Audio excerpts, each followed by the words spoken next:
నమస్తే, నేను కిషోర్ కుమార్. ఈ వీడియో మీరు మొదటిసారి మన ఛానల్లో చూస్తున్నట్టయితే దయచేసి ఈ ఛానల్ని సబ్స్క్రైబ్ చేయండి. అదేవిధంగా కింద మీకు హైప్ బటన్ కనిపిస్తే దాన్ని ప్రెస్ చేసి మాకు పాయింట్లు ఇవ్వడం కూడా మర్చిపోకండి. మీ ప్రోత్సాహమే మాకు కొండంత బలాన్ని ఇస్తుంది. నిన్న రాజధాని రైతులు, కొన్ని గ్రామాల రైతులు జగన్మోహన్ రెడ్డిని కలిశారు. ఈ వార్త వినగానే ఆశ్చర్యం అనిపించింది. ఇదేంటి, గొర్రె కసాయివాణి నమ్మినట్టుగా రాజధానికి వ్యతిరేకి 5 సంవత్సరాలు రాజధానిని ఆపేసి దాన్ని ఒక అడవిలాగా చేసి, ఒక ఎడారిలాగా చేసి, ఒక శ్మశానంలాగా మార్చేసినటువంటి జగన్మోహన్ రెడ్డిని రాజధాని రైతులు వెళ్ళి కలవటం ఏంటి? మాకు న్యాయం చేయమని చెప్పేసి జగన్మోహన్ రెడ్డిని అడగటం ఏంటి? అసలు ఇదెక్కడ చోద్యం, ఇదెక్కడిది? ఒక గొర్రె కసాయివాడి దగ్గరికి వెళ్ళి, కసాయివాడా నన్ను జాగ్రత్తగా చూసుకుంటావా, నాకు భోజనం పెడతావా, నన్ను పెంచుకుంటావా అని అడిగినట్టుగా లేదా? ఇదెక్కడ తెలివి తక్కువ మేడం, ఇదెక్కడ తెలివి తక్కువ వ్యవహారం అని చెప్పేసి అయితే నాకు అనిపించింది.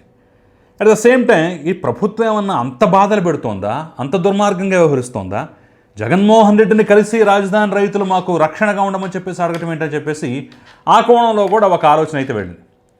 ఆ తర్వాత తాజాగా తెలిసినటువంటి అంశాలు, తాజాగా చూసినటువంటి కొన్ని ఫోటోలు, తాజాగా తెలుసుకున్నటువంటి వివరాలు చూసిన తర్వాత వాళ్ళ మీద జాలి కాదు, కోపం వస్తోంది, రక్తం మరిగిపోతోంది. ఎందుకో ఏంటో మీకు ఈ వీడియో చూస్తే, ఇందులో నేను చూపించే అంశాలు, చెప్పే విషయాలు చూస్తే క్లియర్గా అర్థమైపోతుంది. కాబట్టి దయచేసి మీరు మొత్తం చూడండి. చూసిన తర్వాత మీ అభిప్రాయాన్ని కమెంట్ రూపంలో తెలియజేయడం మాత్రం మర్చిపోకండి. అయితే నేను కొన్ని ఫోటోలు చూపిస్తాను. ఆ ఫోటోలు చూసిన తర్వాత మీకు కూడా నేను చెప్పినట్టుగానే చచ్చా, ఇంత దుర్మార్గంగా చేస్తారా వీళ్ళు, నిజంగా వీళ్ళు రైతులేనా, నిజంగా సమాజం బాగు కోరుకునే వాళ్ళేనా, నిజంగా రాష్ట్రం బాగు కోరుకునే వాళ్ళేనా అనేటటువంటి భావన అయితే ఖచ్చితంగా కలుగుతుంది. సో ఒక్కసారి మీరు స్క్రీన్ మీద చూడండి. Number 1, photo number 1. ఈ ఫోటో మీరు చూస్తే మీకు ఏమనిపిస్తుందో ఒకసారి నాకు చెప్పండి. ఫోటో నంబర్ 1 అన్నమాట. ఇక్కడ మీకు ఒక రోడ్డు కనిపిస్తుంది. రోడ్డుకి అవతల పక్క యువతల పక్క రోడ్డు ఉంటుంది, మధ్యలో ఒక పొలం ఉంటుంది. కట్, అంతే. ఆ రోడ్డు కట్ అన్నమాట అక్కడికి. అంటే ఇక ఆ రోడ్డు ముందుకు కదలదు, రోడ్డు ముందుకు వేయడానికి అవకాశం లేదు. ఆ రకంగా రోడ్డు అనేది ఆగిపోద్ది.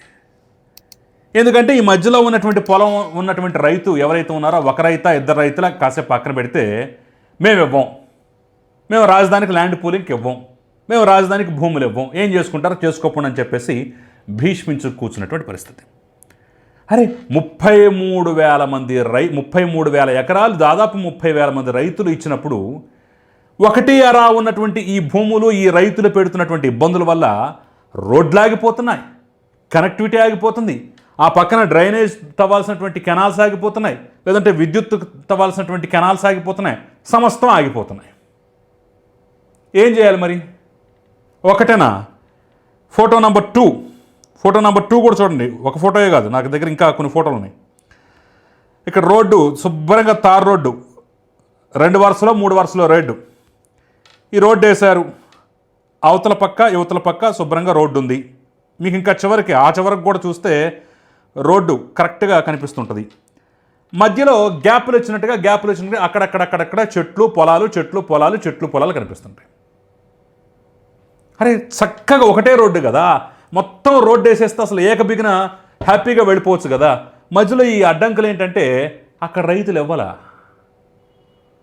మేము రాజధానికి వ్యతిరేకం అంటారో, లేదంటే మేము జగన్మోహన్ రెడ్డి అభిమానులం అంటారో, లేదంటే మాది అసామాజిక వర్గం అంటారో, లేదంటే అసలు ఈ ప్రాంతంలో మాకు రాజధాని ఇష్టం లేదంటారో, కారణాలు 100 ఉండొచ్చు, వాళ్ళు ఇవ్వాలా.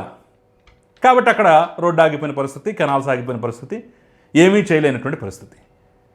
పక్క రాష్ట్రం వాళ్ళు కూడా మీరు 13 సంవత్సరాలుగా ఎందుకు కట్టుకోలేదంటే ఇది కొంతమంది ఇలా అడ్డంకులు సృష్టించి వాళ్ళు పూలింగ్కి ఇవ్వకుండా, వాళ్ళు కోర్టులో కేసులు వేసి, అడుగడుగున అడ్డం పడి, మోకాలు అడ్డం పెట్టి, ఈ రాజధానిలో మౌలిక వసతులు, రోడ్లు ఏవైతే ఉన్నాయో, రోడ్డు కనెక్టివిటీ ఏదైతే ఉందో, అదేవిధంగా కెనాల్స్ ఏవైతే ఉన్నాయో, డ్రైనేజ్ సిస్టమ్ ఏదైతే ఉందో, వీటన్నింటికి మా పొలాల్లోంచి వెళ్ళటానికి వెళ్ళదని చెప్పేసి అడ్డుపడిపోయి ఆపేశారు.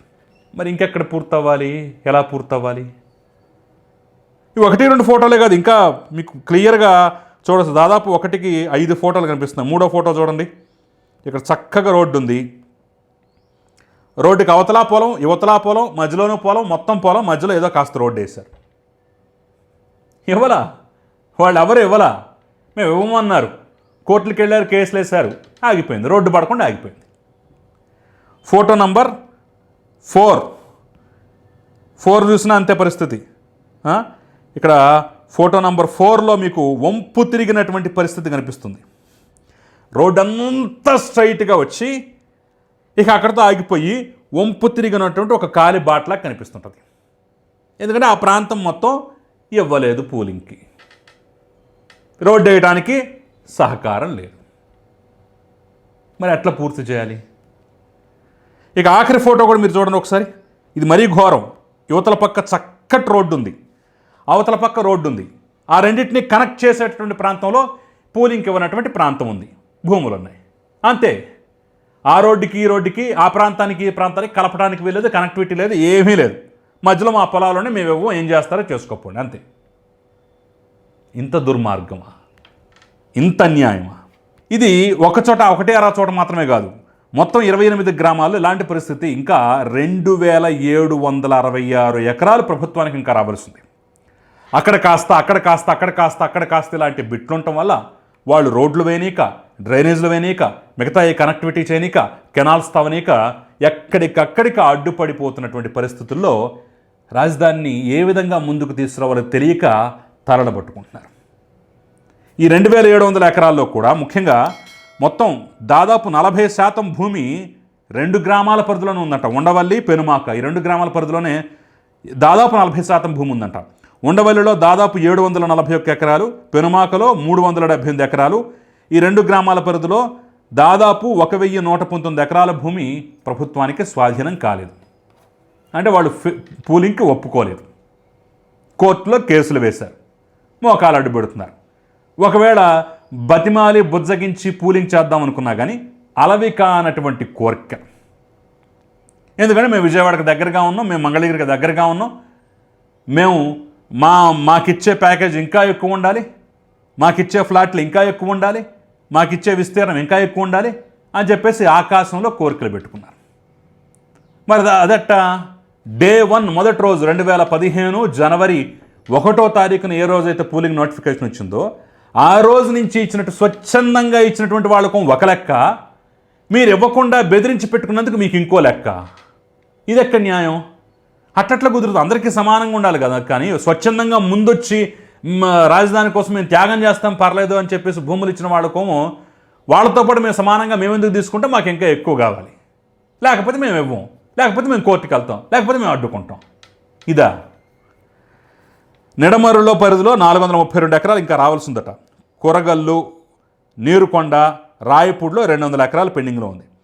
సో మిగిలిన కొన్ని గ్రామాల్లోనూ మొత్తం మీద ఒక 20 ఎకరాలు రావాల్సి ఉంటే మిగిలిన మేజర్గా ఉండవల్లిలో 741, పెనుమాకలో 378, నిడమరు పరిధిలో 432, కూరగల్లు, నీరుకొండ, రాయపూడిలో 200 ఎకరాల వరకు పెండింగ్లో ఉన్నటువంటి పరిస్థితి. మిగతా చోట్ల అక్కడక్కడ ఒక 20 ఎకరాల వరకు పెండింగ్లో ఉన్న పరిస్థితి. ఇప్పుడు నేను చూపించాను చూడండి, ఈ రోడ్డు ఏదైతే ఉందో అది N11 రోడ్డు అంటారట. అది దాదాపు 8 కిలోమీటర్ల వరకు విస్తరించింది. లింగాయపాలెం నుంచి పెనుమాక వరకు ఉన్నటువంటి రోడ్డు అనమాట. అంటే చాలా కోర్ క్యాపిటల్ ఏరియాలో, చాలా ముఖ్యమైన ఏరియాలో, కోర్ క్యాపిటల్ ఏరియాలో ఉన్నటువంటి ఆ ముఖ్యమైన రోడ్డుకి, ఆ ముఖ్యమైన కనెక్టివిటీకి ఈ మధ్యలో అడ్డు తగిలి కేవలం ఒక రోడ్డే, ఇంకా మిగతా చోట్ల ఏ రకంగా ఇబ్బందులు పడుతుంది ఏంటి అనేది కూడా ఇంకా బయటకు తొందరలోనే వచ్చేటువంటి అవకాశం అయితే ఉంది. అలా ఇవ్వనటువంటి వాళ్ళు ఆ బ్యాచ్, ఆ జనాభా మొత్తం నిన్న జగన్మోహన్ రెడ్డిని కలిశామంటారు. ఆయన అంటారు అసలు రాజధాని అంటే ఏంటో నాకు అర్థం కావట్లేదు. రాజధాని అంటే ఏంటో తెలియకుండా 5 సంవత్సరాల ముఖ్యమంత్రి, 5 సంవత్సరాలు అంతకుముందు ప్రతిపక్ష నేత, మళ్ళీ ఇప్పుడు స్టిల్ కొనసాగుతుంది. రాజధాని అంటే ఏంటో తెలియకుండానే 3 రాజధానులు, 3 ముక్కలాట, శాసన రాజధాని, ఆ రాజధాని, ఈ రాజధాని అని చెప్పేసి తెలియజేసినటువంటి వైనం. రాజధాని అంటే తెలియకుండానే ఎందుకు 500 ఎకరాలు చాలు కదా, నాగార్జున యూనివర్సిటీ ముందు తీసుకుంటే సరిపోద్ది కదా, సెక్రటేరియట్ 4 బిల్డింగ్లు కట్టుకుంటే అయిపోద్ది కదా అని మరో మాట. మళ్ళీ వీటన్ని ఇన్ని యూటర్న్ల మధ్య ఇంకో పెద్ద యూటర్న్ తీసుకొని మావిగన్, మచిలీపట్నం, విజయవాడ, గుంటూరు అని చెప్పేసి పెట్టేసి ఆ 119 కిలోమీటర్లు, 140 కిలోమీటర్ల పరిధిలోనూ హైవే స్ట్రైట్గా ఉంటే స్ట్రైట్కి ఏదో మనం హైవే పక్కన దాబాలు కట్టుకున్నట్టుగా హైవేకి అటుపక్క కోటి ఇటుపక్క కోటి అటుపక్క కోటి ఇటుపక్క కోటి కట్టుకుంటే అయిపోద్ది రాజధాని అని చెప్పేసి ప్రవచనాలు. జగన్మోహన్ రెడ్డి మళ్ళీ మేము అధికారంలోకి వస్తే మీ భూములు మీకు వీలుంటే తిరిగి ఇచ్చేస్తాం, మీకు న్యాయం చేస్తామని హామీ. ఎంత న్యాయం చేశాడో, రాజధాని రైతులు ఎంత ఉద్యమాలు చేశారో, ఏ రకంగా హింసించాడో, ఆడపిల్లల జుట్టు పట్టుకుని ఏ రకంగా కొట్టించాడో, పచ్చి బాలంతరాల కడుపులో ఏ రకంగా తన్నాడో తెలిసి కూడా ఇంకా మరి ఆ కులాలంటే విద్వేషమా, కులాలంటే అభిమానమా, లేదంటే ఆ ప్రాంతంలో రాజధాని అంటే ఇష్టం లేదా, లేదంటే ఎట్టా పోయినా పర్ల మాకు జగన్మోహన్ రెడ్డి కావాలనేటటువంటి ఒక సంకల్పం ఏంటో తెలియదు. కానీ కొంతమంది బ్యాచ్ కొన్ని ఊళ్ళు కలిసి వెళ్ళిపోయి జగన్మోహన్ రెడ్డిని కలవటం, మీరు మాకు న్యాయం చేయాలి, ఇక్కడ ఆపాలి, అది చేయాలి, ఇది చేయాలని చెప్పేసి డిమాండ్లు. అంటే మొదట ఇచ్చిన వాళ్ళు, మొదట త్యాగం చేసిన వాళ్ళు, ముందుకొచ్చి మన రాష్ట్రానికి రాజధాని ఏర్పడాలని చెప్పేసి మొట్టమొదటిగా భూములు ఇచ్చిన వాళ్ళు మాత్రం ఈరోజు పిచ్చోళ్లే మిగిలిపోవాలి. ఇదేనా? అందుకనే ప్రభుత్వం కూడా ఇక ఇన్నాళ్ళు బుజ్జగించిన చాలు, ఇక బుజ్జగింపులొద్దని చెప్పేసి భూసేకరణ నోటిఫికేషన్ ఇచ్చినట్టుగా తెలుస్తోంది. విడివిడిగా మొత్తం ఒక 74 నోటిఫికేషన్లు ఇచ్చిందట. అసలు ఆ ఫోటోలు చూపిస్తే చాలు కోర్టులు కూడా రేపటి రోజున అడ్డుపడతాయని చెప్పేసి అయితే నేను అనుకోను. ఒక రోడ్డు వేస్తుంటే మధ్యలో నా పొలం ఉంది నేను ఇవ్వను, రోడ్డు వేయడానికి వీల్లేదు. ఒక డ్రైనేజ్ సిస్టమ్ తవ్వుతుంటే మధ్యలో నా పొలం ఉంది నేను తవ్వనివ్వను. ఇది ఎక్కడిది? పౌరులుగా మనకి ఆ బాధ్యత లేదా? సో ప్రభుత్వం కూడా ఇప్పుడు 33,000 ఎకరాలు ఇచ్చినటువంటి రైతులకి ఆ గౌరవం దక్కాలన్నా, రాజధాని రూపురేఖలు రావాలన్నా ఇలాంటి అసంతృప్తుల్ని నయానో భయానో చల్లార్చి, లేకపోతే వినకపోతే అవసరమైతే భూసేకరణ నోటిఫికేషన్ ఇచ్చి కొందరి కోసం ఇంతమంది ఇబ్బంది పడాలా, కొందరి కోసం ఇంతమంది బాధపడాలా, కొందరి కోసం ఇంతమంది త్యాగం వృధా కావాలా? అవటానికి వీల్లేదు. 74, 76 భూసేకరణ నోటిఫికేషన్లు విడివిడిగా ఇచ్చినట్టుగా తెలుస్తుంది. వాటన్నిటినీ తొందరగా ఫినిష్ చేసేసి ఆ భూములు కూడా మీరు సేకరిస్తారో సమీకరిస్తారో ఏదో ఒకటి చేసి రోడ్ల నిర్మాణం, మౌలిక వస్తువుల నిర్మాణం అయితే తొందరగా పూర్తి చేయాల్సినటువంటి బాధ్యత అయితే ఉంది. ముఖ్యంగా ఉండవల్లి చాలా కోర్ ఏరియా. అక్కడ ఇలాంటి ఇబ్బందులు పెట్టేవాళ్ళ మీరు న్యాయస్థానాలు ఆశ్రయిస్తారో, లేదంటే ఒప్పిస్తారో, లేదంటే భూసేకరణ చట్టాన్ని ప్రయోగించి తీసుకుంటారో, రోడ్లకి, డ్రైనేజీలకి, మౌలిక వస్తువులకి ఎవరు అడ్డొచ్చినా సరే పక్కకు తప్పించి వాటిని పూర్తి చేయాల్సిన బాధ్యత అయితే ఉంది. మళ్ళీ అదే మాట చెప్తున్నాను, కొందరి కోసం ఇందరి త్యాగం వృధా కావటానికి వీల్లేదు. కొందరి కోసం రాష్ట్ర రాజధాని ఆగిపోవటానికి, ఇబ్బంది పడటానికి వీల్లేదు. కాబట్టి ప్రభుత్వం కూడా ఆ దిశగా అడుగులు వేయాలని, నిన్న ఇంతమంది రైతులు వెళ్ళారు కదా అని చెప్పేసి పాపం ఏదన్నా న్యాయం ఉంటుందేమో వాళ్ళ పక్కన అని చెప్పేసి ఆలోచించిన వాళ్ళకి మాత్రం ఈరోజు కళ్ళు బైర్లు కమ్మే వాస్తవాలు బయటపడేటువంటి క్రమంలో ఒక రకమైనటువంటి ప్రతిస్పందన కూడా వస్తుంది, వ్యతిరేకత కూడా వస్తుంది ఆ వెళ్ళిన వాళ్ళ మీద. సో మొత్తానికి ఇదే అంశం. మరి ఇందుట్లో నేను చెప్పినటువంటి వివరాలు, ఈ లెక్కలు, నేను చూపించినటువంటి ఫోటోలు, ఈ అంశం పట్ల మీ అభిప్రాయం ఏంటి, మీరేమనుకుంటున్నారో నాకు కమెంట్ రూపంలో తెలపండి. Thank you very much.